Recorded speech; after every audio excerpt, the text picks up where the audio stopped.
Ipinag-utos na ng iba't ibang lokal na pamahalaan ang kani-kanilang paraan para makatipid ng langis at enerhiya sa gitna ng patuloy na pagtaas ng presyo ng langis. Sa probinsya ng Cebu, kabilang sa mga hakbang ang pag-regulate sa paggamit ng mga sasakyan. May unang balita live si Alan Domingo ng GMA Regional TV. Alan, maayong buntag! Yes, Maris, maayong buntag sa gitna ng kaguluhan sa Middle East at posibleng epekto nito sa bansa. Nagpapatupad na ng cost-cutting measures ang Cebu Provincial Government.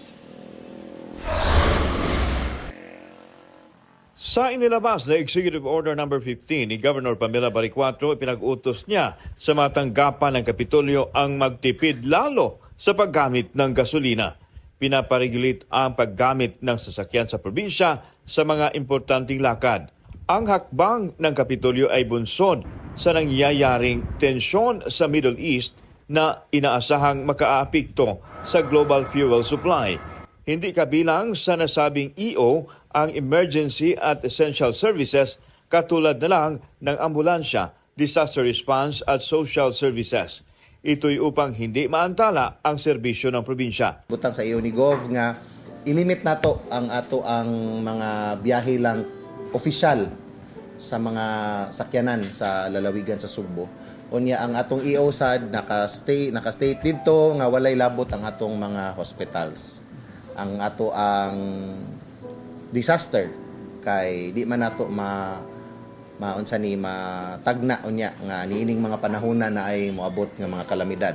Tutulong din ang provincial government sa mga OFW na maaapektuhan ng kaguluhan sa Middle East.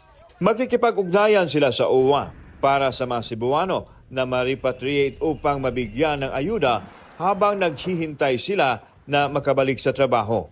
Ang ayuda mula sa Kapitolyo ay hiwalay pa sa 20,000 pesos na financial assistance mula sa OWA para sa mga OFW na uuwi sa bansa. Ang ato ang provincial social welfare natay mga assistance nga mahatag unya ongoing man sad na ang ato ang skills training sa in partnership with TESDA.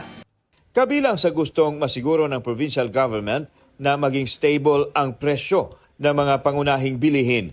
Kaya't binuo ang Price Monitoring Council katuwang ang Department of Trade and Industry o DTI. We set up already a communication team to do price monitoring sa Tibuo Province of Cebu.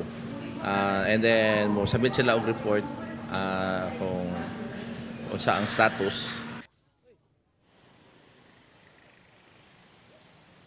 Maris, ayon naman sa Cebu Provincial LGU na mayroong sapat na supply sa mga basic commodities, lalo na sa bigas, sa susunod na 2 buwan. Maris. Daghang salamat, Alan Domingo ng GMA Regional TV.